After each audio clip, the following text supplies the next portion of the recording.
Dando sequência aí à classificação dos riscos dos pacientes à lesão por pressão. Eu cheguei a mandar para vocês um mapa de passagem de plantão? Não? Então, depois vocês me provam, eu mando para vocês que a gente vai começar a trabalhar em cima disso. Todos os hospitais minimamente sérios, trabalham com escalas de avaliação de risco. O Conselho Federal de Enfermagem obriga nós, enfermeiros, a trabalhar com escala de classificação de risco na Resolução 534 de 2014.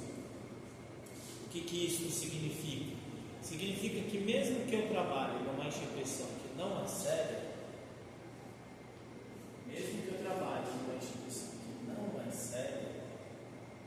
eu sou obrigado a fazer classificação. Deixa eu só confirmar a resolução, para não falar o número errado, tá?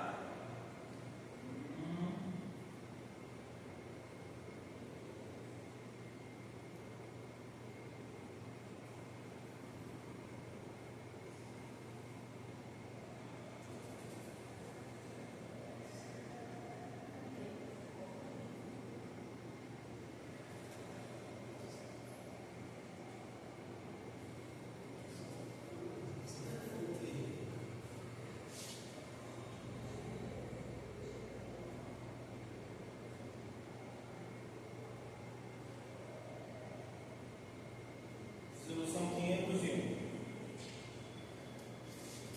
Tá? Resolução 501.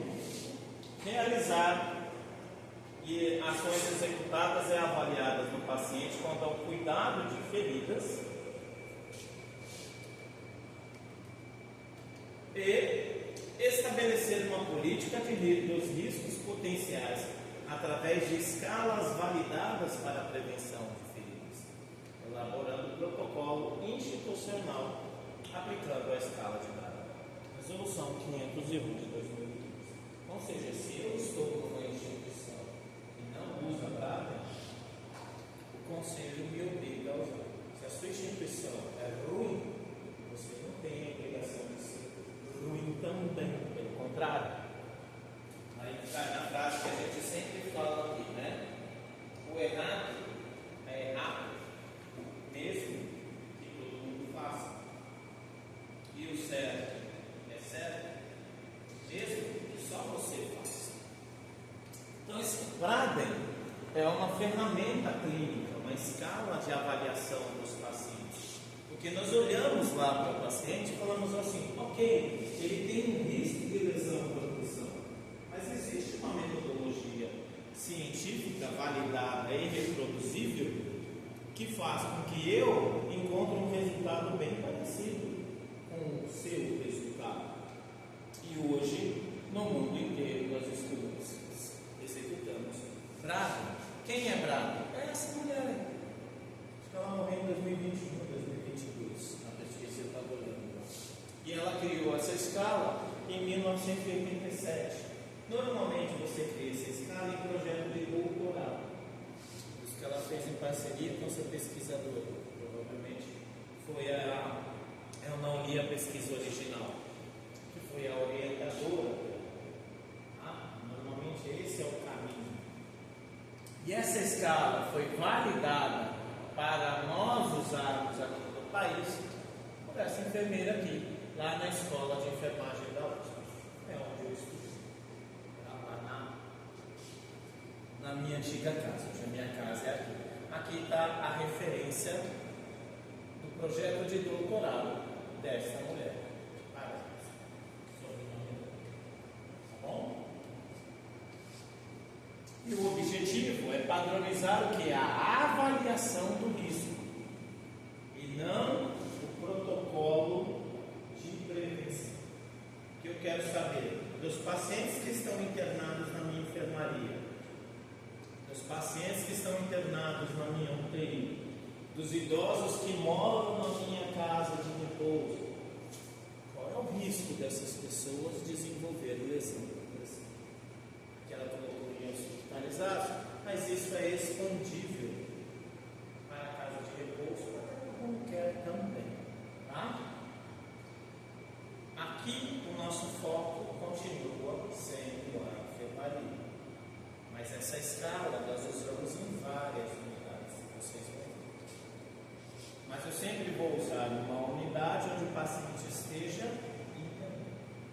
Mesmo que ele vá ficar um dia, eu aplico para nesse paciente. Eu vou usar na fase 1 da SAI, lá na admissão, e eu vou usar na fase 5 da SAI, na evolução desses pacientes. Não se preocupa não, Leite, eu mando para vocês. Tá? O que vai faltar são as imagenzinhas aqui. Ok? Aí eu consegui terminar. Mando do jeito que está. Né? Que aí vai faltar nutrição e fricção e cisalhamento. Ok? Isso aqui não é, isso aqui eu já vou jogar até aqui para cima. Aqui, Braden, ela entra num sistema de classificação de pacientes.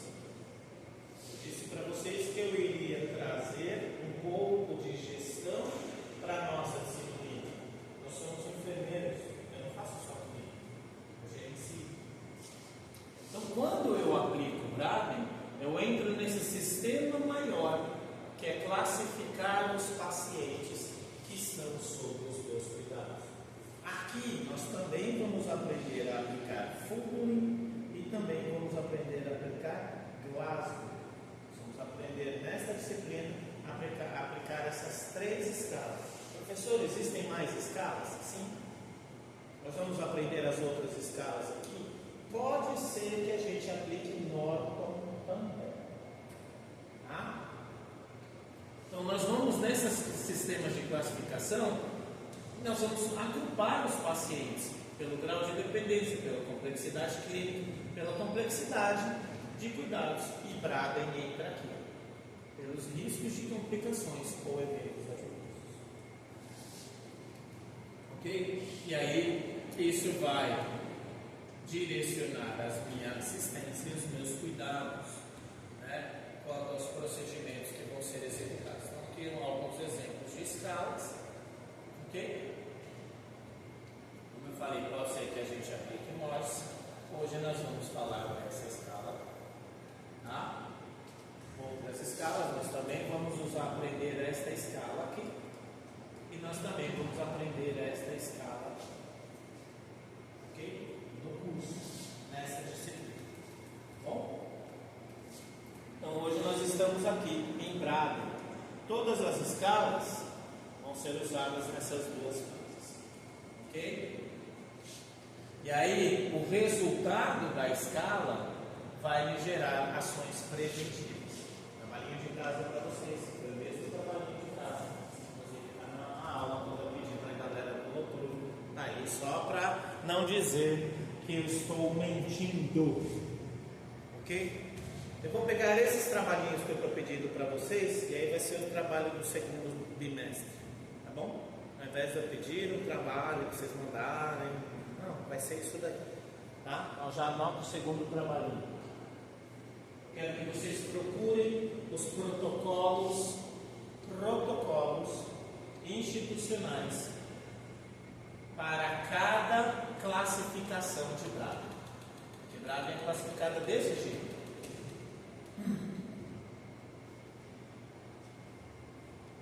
Os protocolos institucionais. Anotem aí, por gentileza. O trabalho de vocês não é para agora, depois da prova, a gente volta e discute esses protocolos. Protocolos institucionais para cada classificação de Braden. Uma instituição séria, e como nós vimos lá na resolução do COFEN, temos na resolução do COFEN estabelecer uma política de avaliação dos riscos potenciais através da escala de Braden, desenvolver e implementar plano de intervenção quando o indivíduo é identificado como estando em risco de desenvolver lesão ou pressão, e participar de programas para a incorporação de técnicas e tecnologias, além de trabalhar no desenvolvimento de protocolos. Estabelecer prescrição estabelecidas nos programas e protocolos institucionais. Então a pergunta é: meu paciente deu um alto risco, o que eu faço? O paciente deu um médio risco, o que eu faço? O paciente deu um risco muito alto, o que eu faço? Uma instituição séria, ela vai trazer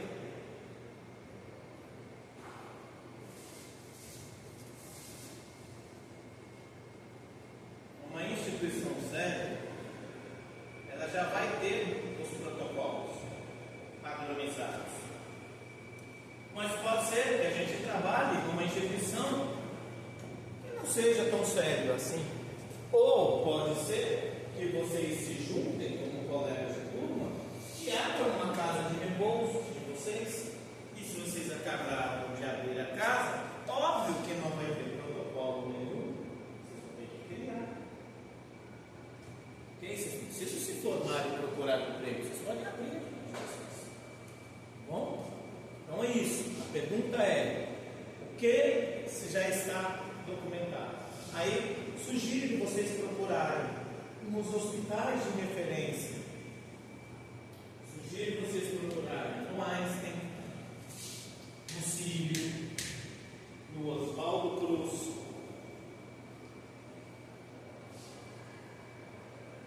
E sugiro vocês procurarem na Sociedade Brasileira de Enfermagem e Dermatologia. Ok? Aí, moça. Nota. Sugestões. Vocês vão mandar no grupo? Ok? Tudo bem? Vocês vão mandar no grupo? Ok, vocês vão mandar. Então, sugestão de busca. Tá? São Camilo também tem bastante coisa, porque São Camilo, como ele é vinculado à faculdade, tem muito ensino e pesquisa, mas o Oswaldo Cruz, o Sírio e o Einstein também têm faculdades integradas ao hospital. Tá bom? Aí, depois da prova, a gente volta. Então, são avaliadas essas condições. O que eu estou fazendo agora é mostrando as imagens de cada uma delas. E essas condições vão demonstrar o quê? Quanto mais baixo o ponto, maior é o risco de lesão. Quanto menos pontos a pessoa tiver, mais riscos ela terá. Quantos itens são avaliados? Quantos? 6. O menor ponto possível é 6. Professor, a pessoa consegue tirar 0? Não. O menor ponto possível é 6. Ok? Por que o menor ponto possível é 6? Porque o menor ponto que a pessoa pode tirar em cada item é 1. Então, vamos supor que o paciente tire 1 em tudo. Pode ser que isso aconteça? Claro que sim. Claro que sim. Eu tenho um idoso que está totalmente debilitado, né? Ele faz uso de fralda e ele está um calor extremo, no quarto dele não tem ar condicionado, ele está acamado, ele não consegue se movimentar sozinho, não passaram o som da nasointeral nesse indivíduo, né? E como ele está acamado, ele tem esse problema de fricção necessariamente. Então, o mínimo que esse indivíduo vai tirar o mínimo é 6. 1 mais 1 mais 1 mais 1 mais 1 mais 1, 6. Tudo bem? E o máximo que esse indivíduo pode tirar é pessoas como nós. Você internou, sei lá, para tirar uma verruga. Ok? Você internou, sei lá, para fazer uma vasectomia. Você internou para implantar, sei lá, algum dispositivo contraceptivo feminino. Você vai estar aqui, ó, 4 mais 4, 8, 8 mais 4, 12, 12 mais 4, 16, 16 mais 4, 20, 20 mais 3, 23. Então, o maior número que esse indivíduo pode tirar é 23. Ok? Então, quanto maior o número desse indivíduo, menor o risco. Quanto menor o número desse indivíduo, maior o risco. E o trabalho de vocês é: o que eu faço aqui? O que eu faço aqui? O que eu faço aqui? Já existem muitos protocolos, inclusive disponibilizados na internet. Eu não preciso reinventar agora. Só no máximo eu vou rodar agora e pintá-la de uma cor diferente quando eu trazer para a minha sala de discussão. Tá bom?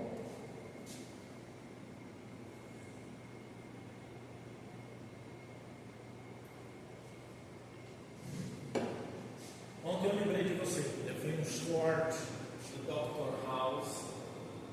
Até a terceira temporada, House era bem legal. Da parte em diante ficou chato pra caramba. Mas aí tinha uma modelo. Ela tinha um problema de hermafroditismo. E ela deu um solto no outro modelo na passarela. Aí na hora eu lembrei de você. Mas vamos lá. Ok? Percepção sensorial. Vamos um por um. Ok? O que é percepção sensorial?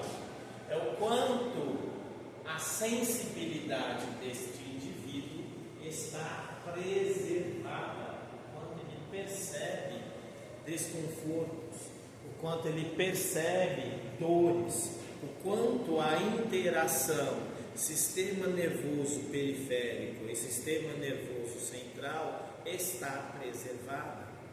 Vamos pegar o exemplo do nosso paciente com acidente vascular cerebral. No lado hemiplégico, ele tem percepção sensorial? No lado hemiplégico, ele tem percepção sensorial? Sim ou não? Sim ou não? Não, não tem. Ok? E o que é isso? Primeiro, ele consegue perceber o desconforto. E o segundo, que é o mais importante, ele consegue reagir a este desconforto. Às vezes a reação é apenas dizer: minha mãe faz muito isso hoje, né? Às vezes eu coloco, depois que ela caiu, ela ficou mais limitada. Às vezes eu coloco a fralda, coloco a calcinha e a calça nela, ela fala: a calça está dobrada. Né? Eu peço para ela levantar a pelve. Levanta a pelve. Né? Aí eu falo quadril. Levanta o quadril. É levantar a pelve.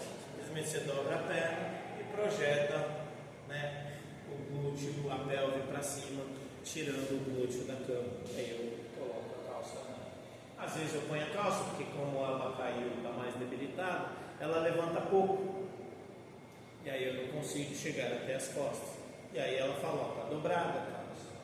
Então, ou seja, percebe? Ela sentiu e reagiu. A reação, às vezes, é você mudar de posição. A reação, às vezes, é você pedir para o cuidador ajeitar o desconforto, eliminar o desconforto. Mas a pessoa precisa sentir. Vamos pegar o exemplo de vocês. Quanto menor é a bundinha de vocês, mais rápido você sente o desconforto sentado na cadeira. Hoje eu sou um tiozão. Quando eu tinha a idade do Guilherme, minha bunda era muito maior.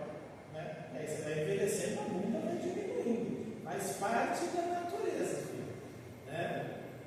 Quanto mais velho, né, você fica, menor vai ficando, né, a musculatura da sua região glútea e do corpo todo. Já. E aí, quando você sente um desconforto na cadeira, o que você faz? Você muda de posição. É exatamente isso que acontece. Aqui eu vou jogar essa imagem lá para baixo, nas forças de cesariamento. Quando nós estamos sentados na cadeira, nós temos a pressão da gravidade sobre, aqui é o osso do cóccix, aqui é o osso do sacro, né? E no entorno nós temos a pelve. Vou até colocar uma imagem aqui da pelve para ficar mais fácil, mais nítido para a gente entender. Sentado na cadeira, a gente sente esse desconforto, que é o momento que você dá aquela ajeitadinha. E aqui eu ainda mostrei outros pontos de desconforto que o paciente pode ter. Lembra disso aqui que a gente falou lá na aula prática? O paciente sente, ok? Quando a gente está na nossa cama, né, no frio, daqui a umas 2, 3 semanas a gente vai sentir isso, e aí vocês me tragam a experiência. A gente pega o edredom pesadão e joga. E aí você percebe que ele começa a incomodar o dedo. É normal a gente chutar o edredom e dar uma ajeitadinha do jeito que a gente aprendeu no laboratório. Por quê? Porque nós sentimos o desconforto. E aí nós reagimos a este desconforto. E a pergunta é: essa percepção, esta pessoa consegue sentir? Se a resposta for sim, ele vai estar aqui, ó. Sim, eu sinto, não tem nenhuma limitação, que é o nosso caso. Na hora que eu sinto desconforto, eu já me ajeitei.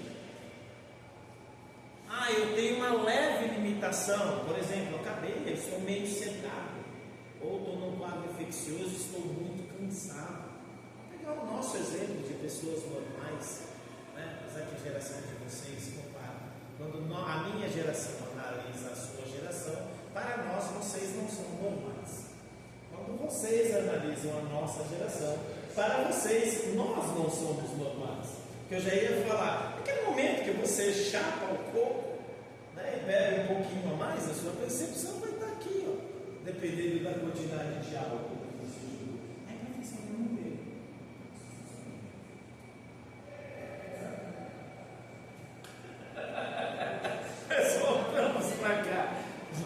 Voltamos para cá. Percebe? Você vai avaliar o quão limitado é este paciente. E às vezes, literalmente, você faz testes de sensibilidade. Quando eu quero ver, principalmente em membros, eu verifico. Eu faço uma leve pressão dolorosa. Óbvio, não é uma dor extrema, mas é uma pressão mesmo. E às vezes você só olha para o paciente, você cobre, né, com lençol ou com cobertor, e você vai apertando, assim, onde eu estou tocando, onde eu estou apertando, para você ver o quanto a pessoa sente. Às vezes você aperta ou com a ponta da caneta ou com a ponta da unha, e aí você pergunta para a pessoa o quanto essa pessoa está sentindo alguma coisa. Se a pessoa está inconsciente, existe um teste que é chamado teste de Babinski. Você pega a caneta e raspa na sola do pé. O natural é a pessoa retrair os dedos e a perna. E quando a gente faz um estímulo doloroso, o natural é ter uma resposta. Então a gente consegue pegar, inclusive quando o paciente está inconsciente. Ok? Vocês, jovens, mesmo eu, tiozão, nós estamos aqui. Tá?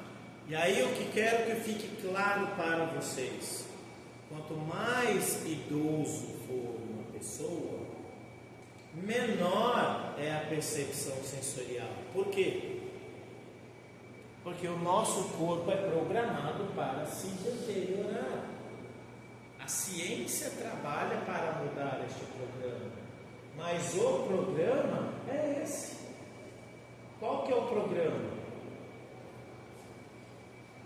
Nasce, desenvolve, aprimora, que é a fase que vocês estão, do aprimoramento.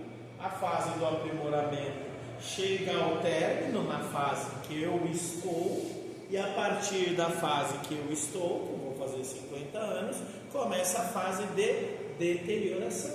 Esse é o programa. Pouco importa no que você acredita, mas quando eu pego pacientes idosos, eu já tenho que ter esta premissa, esse pensamento, né, básico anterior à avaliação, que se o indivíduo é idoso, ele vai ter essa condição. Se o indivíduo teve um AVC, ele vai ter esse problema. Se o indivíduo tem lesão medular, aí que ele tem esse problema. Se o indivíduo está sedado, pouco importa se é um sedativo hospitalar ou se é um sedativo alcoólico, ele também vai ter esse problema. Se ele está num quadro infeccioso, ele também vai ter esse problema. Então a pergunta aqui da percepção sensorial é: este indivíduo sente um desconforto? Sim ou não? Sim ou não? E quando ele sente esse desconforto, ele reage a este desconforto? Sim ou não? Essa parte da percepção sensorial. Dúvidas? E aqui é o lugar, né? A cadeira. Eu ainda não achei um livro melhor. Enquanto vai ensinar isso. E é isso aqui, ó. Percebe? Aqui já é lesão por pressão grau 1. Para chegar nesse nível, ele sente o desconforto. A pergunta é: você sentiu? E aí, se você sente, normalmente a pessoa muda de posição no leito. Aqui já é grau 2. Se esse indivíduo deixou chegar neste nível, a percepção dele é totalmente limitada, muito limitada ou nenhuma limitação? O que vocês acham? Ou totalmente ou muito, né? No caso da pessoa que ela sente e relata, ela se enquadra muito limitada? Ou por ela relatar? Fala um pouquinho mais alto, Flávia. No exemplo que você deu da sua mãe hoje em dia. Certo. Que ela sente e relata, né? Sim. Ela se enquadra muito limitada ou pouco limitada? Se ela sente o desconforto, porque hoje minha mãe já está num outro quadro, eu vou explicar para vocês também fases de reabilitação. É que quando eu estou numa enfermaria, eu estou na fase imediata indo para a imediata. Neste momento, vocês vão olhar para mim com a cara de what? Tenho um pouco de paciência no outro momento, eu explico para vocês. Hoje minha mãe já está numa reabilitação tardia. É um outro paciente, um outro aspecto. Aí a pergunta que você me fez, ok? A pergunta que você me fez, quando ela sente, aqui nesse caso é um dispositivo médico, também é uma classificação de lesão por pressão. Mas ao invés do dispositivo médico, por exemplo, ela pode sentir o controle da televisão, ela pode sentir, no caso do exemplo que eu disse para vocês, eu coloquei a fralda.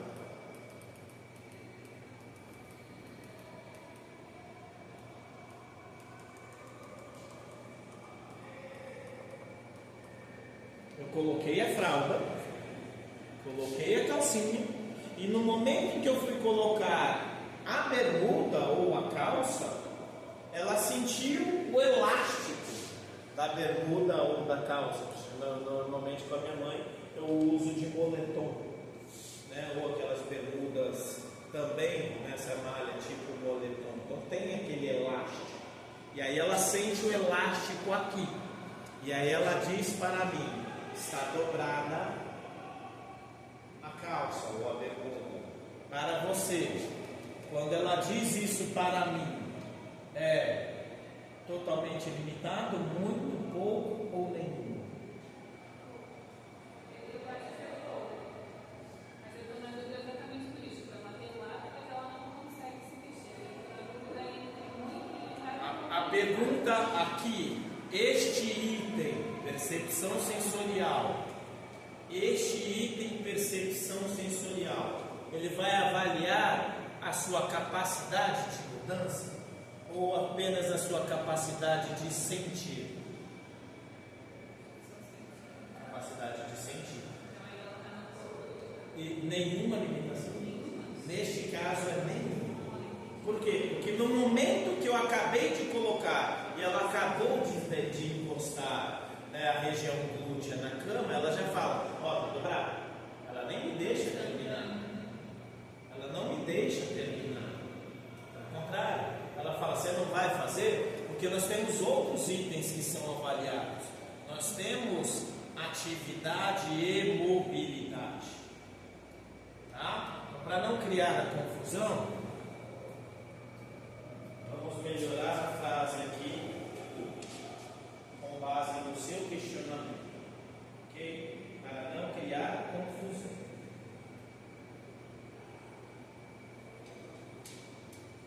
O paciente consegue perceber o desconforto? E o paciente consegue relatar esse desconforto? Tá? Aqui ele nem fala tanto de relatar, né? A pergunta é se ele consegue perceber, mas eu vou saber se ele percebe, se ele relata. Tá? E quando eu falo a mudança do posicionamento, é nos testes que eu faço para verificar se essa pessoa ainda tem sensibilidade, consegue reagir a esse desconforto. E aí aqui vamos deixar mais claro, testes de sensibilidade.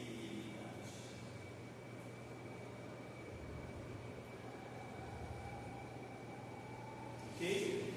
Um teste super famoso, o nome do teste se chama Babinski. Escrevem aí para vocês buscarem. E na faculdade não dá para a gente dar aula de tudo. Aí termina com cair, tá? Babinski. B de bola. Escreve para você escrever, não esquecer de Deus. Beleza. Teste de Babinski. E aí você pode colocar também ou testes de sensibilidade. Aí existem outros testes que a gente faz de sensibilidade. Alguns deles eu já trouxe para vocês aqui, né? Que é a pressão, que é o gelo, que é o térmico, que é. Aí nós temos, para cada, nós temos 7, a aula não é sistema nervoso, nós temos 7 terminações nervosas. A principal delas é a da pressão, mas nós temos também terminações nervosas térmicas e dolorosas. Ok? Tudo bem? Então, no caso da minha mãe, se eu acabei de dobrar e ela está nesta posição, né, o que eu falo para minha mãe é: ela dobra os 2 joelhos, ela levanta a pelve e eu coloco a calça. A calça está mal posicionada e ela acaba de falar, está dobrada. Ela é pouco limitada ou nenhuma limitação? Bom, lá no começo, na enfermaria, era extremamente limitada, porque ela não sentia, ela chegava neste nível aqui. O paciente simplesmente não sente. Ok? E nós, no final de semana preguiçoso de Netflix e namoro, muitas vezes a gente sente o desconforto, a gente olha para a nossa pele e percebe a marca do lençol. Tá? Beleza? Tudo bem? Ótimo. Umidade. Então, item 2. Umidade. Ok? Vamos melhorando os slides. Se eu não conseguir mexer agora.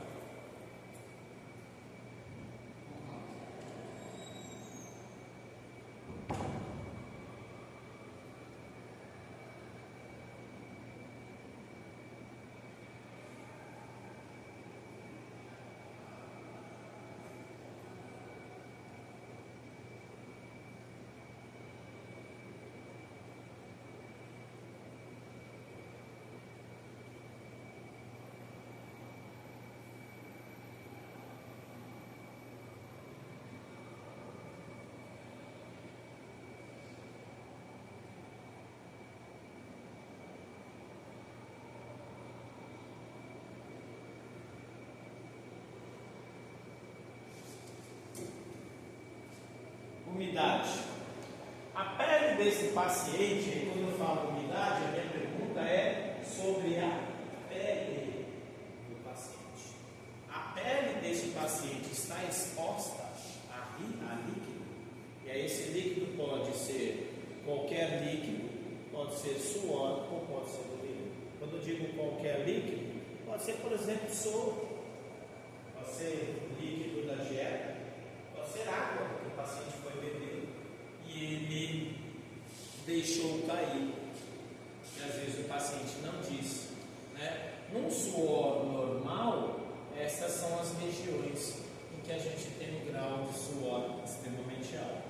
E estas, por coincidência, também são regiões onde a gente tem muita pressão. Aqui só não mostra muito o suor na palma das mãos, que também é uma região que costuma suar bastante. Ok? E aí nessa condição, percebe? Normalmente os casais, né, tem uma pessoa que é muito calorenta e outra que é mais fria. Normalmente os homens são mais calorentos do que as mulheres. Por quê? Porque os homens têm músculo. Quanto mais músculos você tem, mais quente é o teu corpo. Quanto menos músculos você tem, menos quente é o seu corpo. Hoje eu não faço muita atividade física, é só um pouquinho de exercício em casa. Mas às vezes eu exagero um pouco e aí eu ganho, como tem memória muscular, né, eu ganho massa muito rápido por conta da memória dos exercícios que eu fiz lá na adolescência e juventude. E aí quando eu começo a crescer rápido, minha esposa fala, acho que você está com algum problema de saúde porque você está sentindo calor demais. Às vezes ela está com cobertor e eu só de bermuda suja e fico com ventilador ligado. Ela fala, você está com tudo isso de calor? Eu falei, se eu pudesse, eu arrancava a pele e deixava ela pendurada atrás da porta. E ficava só com os músculos. Porque eu realmente não sou mergulhando. Veja a hora da gente colocar um ar condicionado aqui. Olha lá, ele você me mata. Não, você usa ele levando para tudo certo. Né? Como aqui na sala, se proteger do frio, do calor é fácil, só ligar o frio é fácil, só se for uma luz. Ok? Mas já encontrei mulheres calorentas. Vamos pegar o exemplo de uma mulher na menopausa, com as ondas de calor que acontecem pelo ciclo hormonal. E aí você percebe que uma pessoa calorenta, num ambiente que não tem ar-condicionado, e só vai ter um ventilador, o ventilador ele ventila o ar quente. Agora está começando o outono, mas ele ficou. Essa semana fez um calor insuportável. Aí você liga o ventilador, ele sempre o ar quente. Teve um dia que eu cheguei em casa, eu e minha esposa tínhamos saído de noite, e a minha filha fechou todas as janelas. Eu falei, mano, não acredito. E aí eu abro todas as janelas e literalmente coloco o ventilador para puxar o ar de fora para dentro. Eu falei, cara, não dá para ficar nessa casa não, vou ficar no quintal até a casa ficar minimamente aceitável. Para quê? Eu não vou fechar todas as janelas, não sei como. E aí fica aquele bafo. E aí imagina o seu paciente nessa situação. Ok? Imagina, aqui óbvio, não é um ambiente hospitalar, mas imagina o seu paciente nessa situação. Vamos pegar um outro exemplo, que é a região da cabeça. O paciente ele tomou banho no leito, ok? Inclusive ficou secando. O paciente nesta situação, num ambiente hospitalar. Um hospital que não tem ar-condicionado.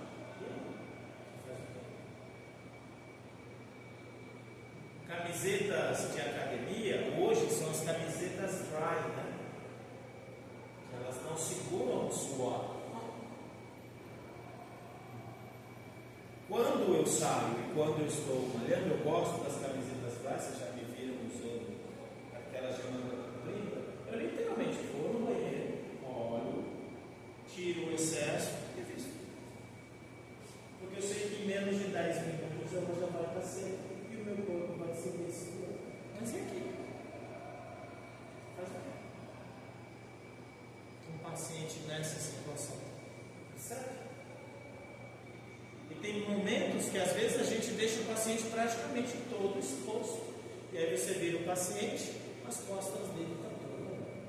Nós temos aqui dois problemas para a lesão por pressão. Eu falei para vocês que eu preciso mexer nessa aula. Nós temos dois problemas para a lesão por pressão.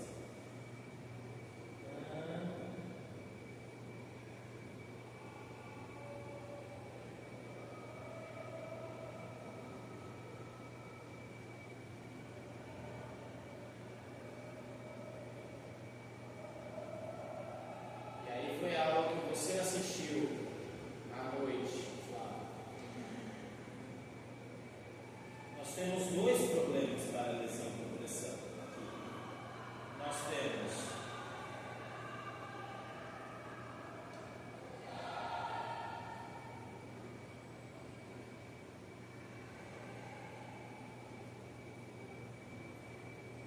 quando a pressão vem de fora para dentro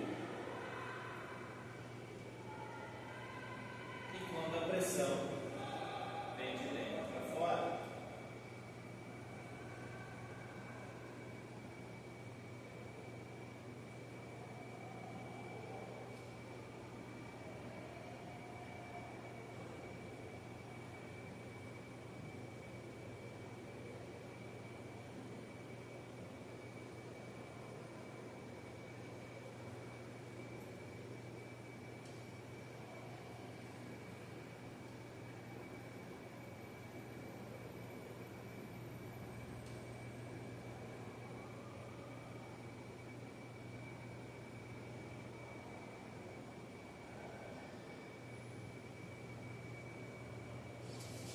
Percebe que lá o primeiro item, que era a percepção sensorial, ela vai avaliar isso aqui, ó, né? Essa parte aqui, ó, quando vem de dentro para fora, que é quando vocês sentem um desconforto e ajeita a bundinha aí na cadeira. Faça a mesma coisa na minha cadeira. Acho que você ficar lá sentado há muito tempo, aí você dá aquela ajeitada. O que nós estamos avaliando na variável umidade é essa parte aqui, ó. Por quê? Porque quando eu pego esta parte aqui de fora, vamos pegar o exemplo de quando a gente está muito tempo numa banheira. Como é que fica a nossa pele? Ou quando fica muito tempo numa piscina? A pele fica toda embrulhada. E aí isso faz com que a resistência da porção externa da pele diminua. Então, neste caso aqui da umidade, o risco é de fora para dentro. No primeiro caso, é de dentro para fora. E no primeiro caso, você vai sentir os dois desconfortos. Ok? E aí esta lesão, esta umidade também pode vir aqui. Hoje, vários casos. Ou você vai dar a comida para o paciente e cai, quando é líquido, o paciente. E se caiu na cama, tem que colocar o lençol. E é óbvio que isso dá trabalho. Óbvio que dá trabalho. E aí nós temos aqui, ó, né, o exemplo aqui da fralda. E aí nós vamos ver mais lá na frente o que a gente faz para a fralda. Então a sua pergunta é: esse paciente está raramente molhado ou completamente molhado? Neste caso aqui, ó, dependendo da temperatura ambiente e das condições deste quadro de internação, pode ser que você classifique.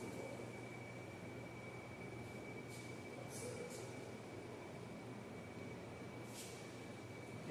Às vezes a gente trabalha no hospital que não tem ar-condicionado.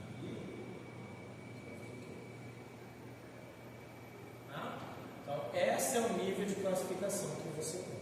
Se você consegue fazer a troca de fralda constante, ele vem para cá. Se você já sabe que a sua equipe é diminuta e não vai ter uma troca de fralda constante, ele já pode vir para cá. E às vezes aqui percebe, se eu estiver trabalhando com suor, eu já posso pensar na camiseta dessa pessoa.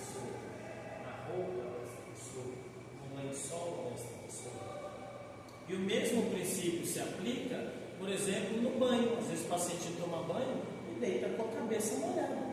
E é um paciente que tem deficiência de mobilidade. E aí você deixa lá a cabeça do paciente molhada. Vocês são mulheres. Se você vai deitar com o cabelo molhado, você deita direto no travesseiro? Não. O cabelo também está maior. A toalha, e aí depois você tira a toalha, porque senão seu travesseiro vai ficar colocado.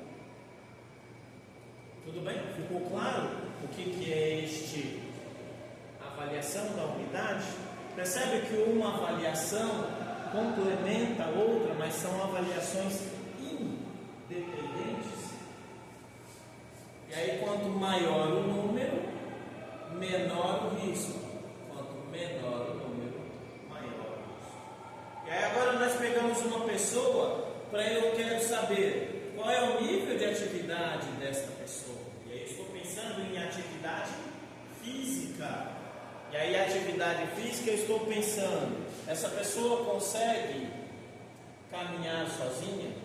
Ou ela caminha com auxílio? Ou ela consegue sair da cama para a cadeira? Ou e da poltrona de volta para a cama? Sim ou não? E aí se essa pessoa caminha frequentemente, ou seja, não tem nenhuma dificuldade, né, ela mesma sai da cama, vai ao banheiro, senta a poltrona, vai um pouquinho na enfermaria, não tem deficiência nenhuma. Essa paciente, ela caminha ocasionalmente ou vai caminhar ocasionalmente com auxílio? Percebe que são diferentes? Aqui eu até posso colocar, olha, caminha ocasionalmente, mas é diferente desta daqui. Porque esse daqui já precisa do auxílio. Né? Porque nós temos pacientes que vão estar totalmente acamados. Só que é um trapézio de movimentação. Normalmente vocês vão ver isso daqui em ortopedia ou lugares com lesão medular. Para o paciente ajudar a gente a movimentar ele, senão quem vira paciente somos nós. E esse é o tira o paciente da cama e põe na poltrona, tira da poltrona, volta para a cama. Bom, é isso aqui, confinado. Então eu vou dando os pontos. Esse é um item muito fácil, muito mais fácil do que os dois primeiros. Muito mais fácil. E aí nós temos o terceiro item, que é a mobilidade. Percebe que mobilidade já é diferente de atividade. Atividade, a minha pergunta é: esse paciente consegue sair da cama sozinho? E a mobilidade significa esse paciente consegue se movimentar na cama. Né? Vamos melhorar aqui a frase dos dois. A atividade é: o paciente consegue caminhar sozinho?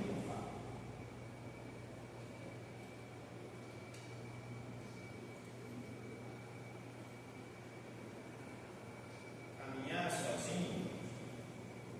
Sair da cama para a poltrona sozinho? Ou sair da cama para a poltrona com auxílio? E aqui é se movimentar na cama.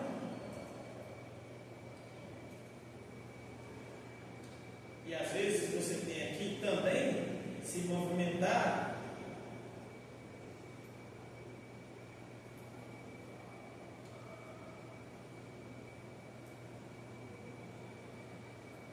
na poltrona. Vamos pegar o exemplo lá da minha mãe.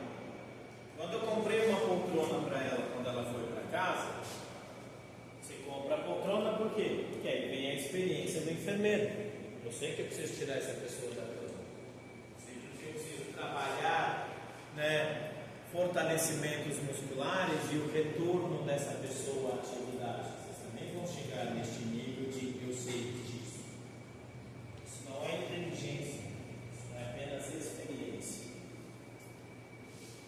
Eu não quero que a minha mãe fique assim o tempo todo. Trata uma pessoa como doente, que ela fica doente. Pouco importa qual seja a doença. A gente faz muito, e a geração de vocês sofreu muito disso na doença psicológica. Trata uma pessoa como doente, ela vai ficar doente. O que importa é se é a doença física ou psicológica. Ok? Então eu quero tirar essa pessoa da cama. Percebe que esse daqui eu já não consigo tirar essa pessoa da cama. Nem aquela ali. Mas esse aqui eu já consigo. Esse aqui eu já consigo. Ok? Quando eu penso lá na reabilitação, mesmo no hospital, já na UTI eu já tirava minha mãe da cama e colocava na poltrona. E naquele momento, quando eu colocava lá na poltrona, do jeito que ela sentava, ela ficava. Ela não conseguia nem se movimentar na poltrona. Hoje ela tem limitação para se movimentar na poltrona. Ela não consegue subir na poltrona. Mas ela consegue virar de um lado para o outro. Naquele grau de sensibilidade, se ela percebe que está incomodando o glúteo dela, ela mesma se ajeita, né, na poltrona. E o movimentar-se na cama é isso aqui. Eu quero saber se a pessoa consegue mudar de decúbito. Vamos pensar na gente na madrugada. Quantas vezes a gente não acorda só para mudar de posição e voltar a dormir? Porque está com algum desconforto em alguma parte do corpo. E aí você muda a posição, nem levanta da cama e volta a dormir. Quantas vezes isso não acontece conosco? E aí minha pergunta é: o meu paciente consegue fazer isso?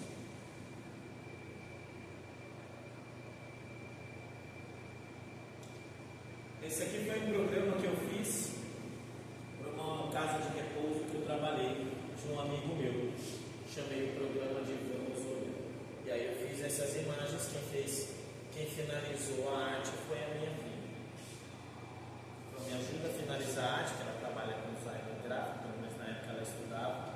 Me ajuda a finalizar a arte aí. E aí a gente finalizou a arte. Está lá sendo usada na casa de repouso. Porque a ideia é exatamente essa: eu consigo movimentar. E percebe, ó, exatamente o que a gente viu lá no posicionamento do paciente, lá no laboratório, aos usos dos travesseiros. Então, este mobilidade é diferente da atividade. A atividade é a pessoa consegue caminhar sozinha. Mobilidade é a pessoa consegue se movimentar na cama e na poltrona. É isso. Ok? Mudança de decúbito. E aí nós vamos ter, que é o que está faltando aqui da parte da aula, que eu falei para vocês que eu não consegui finalizar. Na hora que eu dispensar vocês, eu nem vou para casa, eu vou finalizar com o senhor. Se eu for para casa, eu não finalizo isso hoje. Nós temos aqui nutrição. A pergunta aqui na parte de nutrição é: essa pessoa consegue se nutrir bem ou não?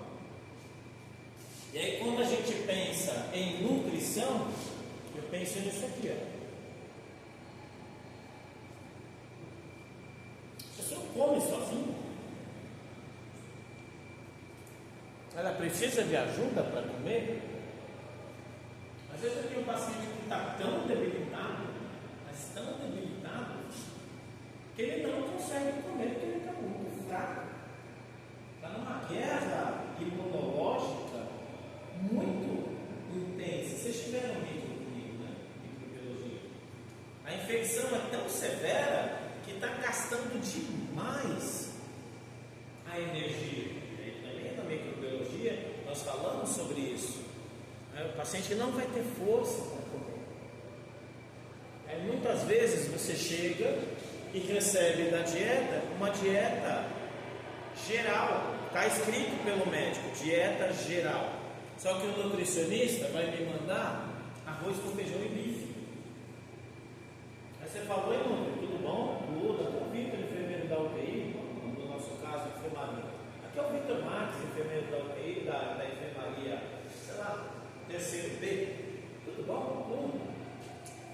Então, com a senhora Gertrudes, do leito 12, e você mandou para ela uma dieta geral sólida, com arroz, feijão e carne, ela não consegue. Ah, não, Vitor, mas está descrito dieta geral. Não, eu sei que está descrito dieta geral, mas ela está tão debilitada, que ela só vai conseguir comer se for pastoso ou líquido. No caso dela, eu sugiro que você me manda líquido espessado. Ela está muito enfraquecida. Para mim, eu já até me colocaria uma sonda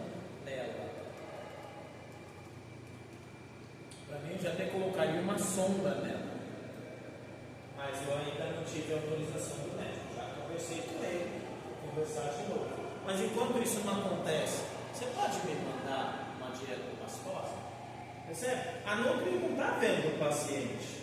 Ela só olhou a prescrição, dieta geral. Sou eu, enfermeiro, que vou direcionar a ação dela. Não é um erro da conduta dela. Quando eu tenho a liberdade de dieta geral, significa que eu posso mandar qualquer coisa. E aí eu vou conversar para que ela me mande pelo menos uma dieta que seja adequada. Paciente com sonda sempre vai ser excelente. Tá? E vocês vão pegar pacientes que às vezes você põe a comida na língua dele e ele não toma. Pacientes com sonda sempre vai ser excelente. Okay? E aí volta lá na aula que você viu, quando eu viro para os auxiliares e técnicos e digo: dá a dieta para o paciente, o que ele não comer não joga fora, só me avisa que eu vou lá, que eu quero ver o que ele não comeu, que eu preciso conversar com a Nutri. Mas para eu falar com a Nutri, eu preciso ver o que ele não comeu. Deixa lá. E aí muitas vezes, quando eu enfermeirava, eu literalmente falava com a família. Quando eu era da UTI, eu pedia para ligar. Se eu era da manhã. Se eu era da tarde, é mais fácil, porque a tarde tem a visita. E aí eu falo com o familiar: eu preciso que você venha me ajudar a dar a dieta do seu parente. Porque eu não consigo colocar um profissional de enfermagem fazendo isso aqui. Mas é o seu trabalho. Eu assim: ok, compreendo, concordo.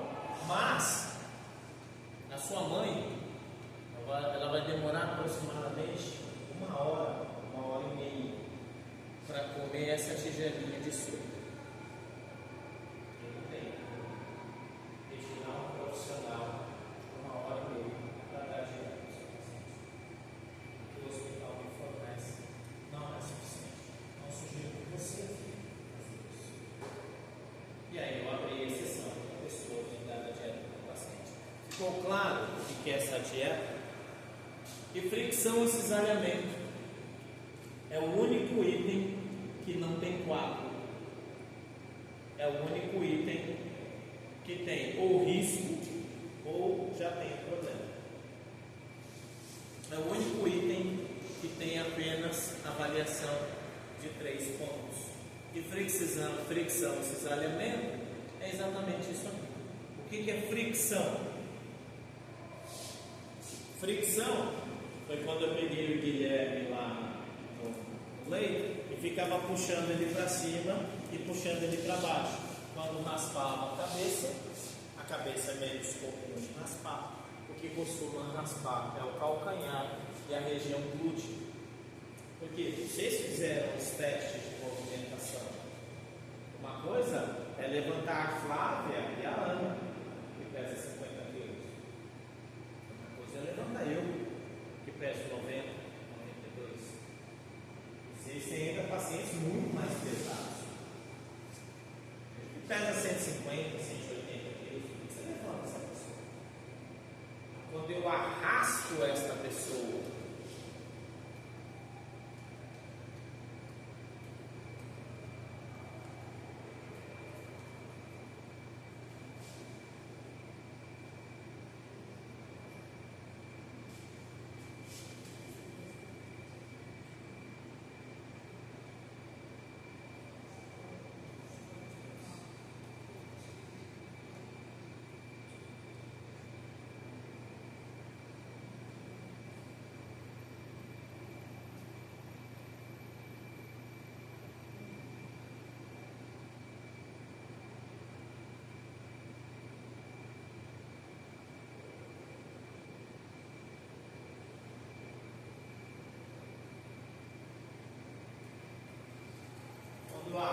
atrito, é fricção.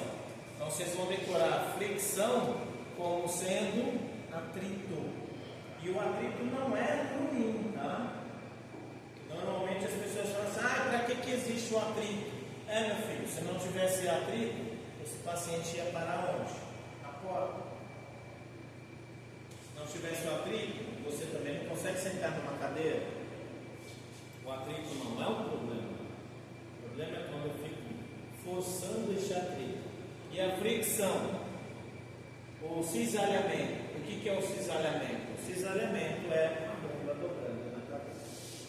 Quando vocês sentam, projetando o glúteo para frente, esta força interna, eu tenho a parte que está encostada na cama e a parte interna da pele. Essa parte interna, ela se movimenta, mas a parte externa fica parada. Então é isso daqui. Aí você tem o destruimento, destrói os tecidos internos.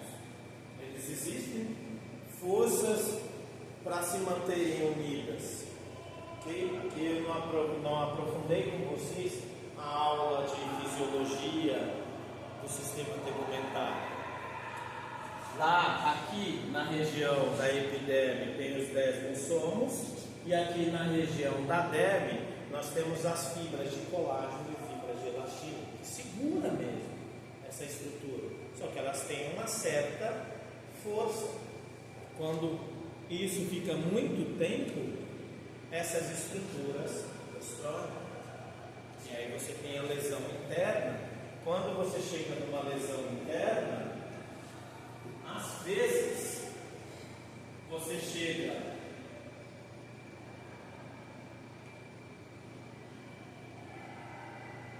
nesse tipo de lesão tecidual profunda, não porque houve apenas a isquemia, mas você pode chegar nesse tipo de lesão por conta das forças de cisalhamento. Tá? O cisalhamento foi tão intenso que causou essa lesão tissular profunda. Ou seja, já teve a morte, óbvio, também teve que ter isquemia. Mas às vezes acontece só por cisalhamento. E aí, com base, lembrem, com base nesses 6 itens de Braden,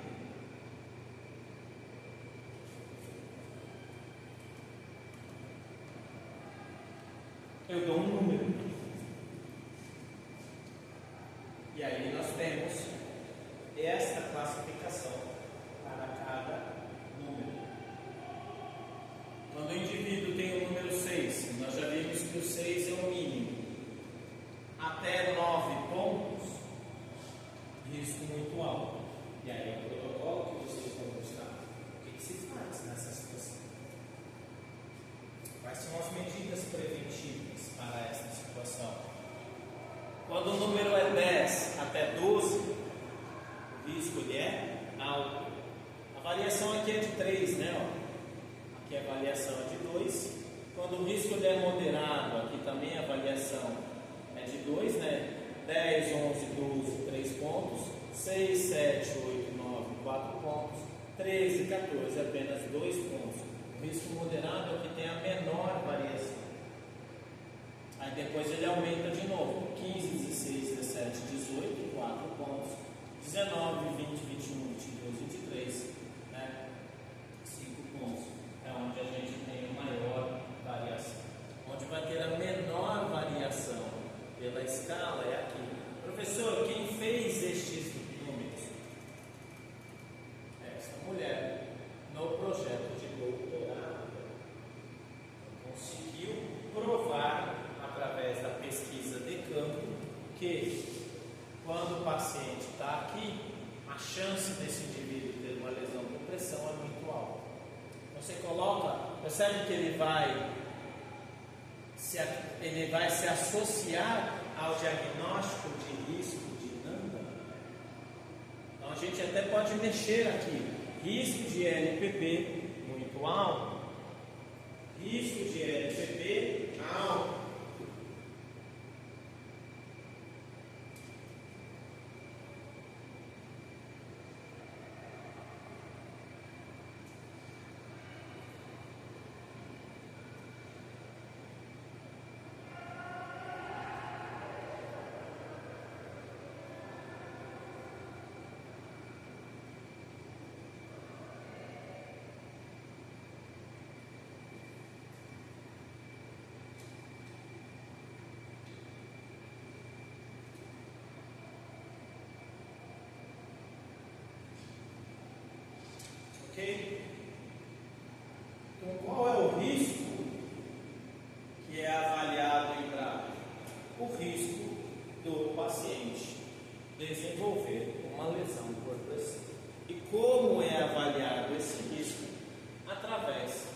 Maria.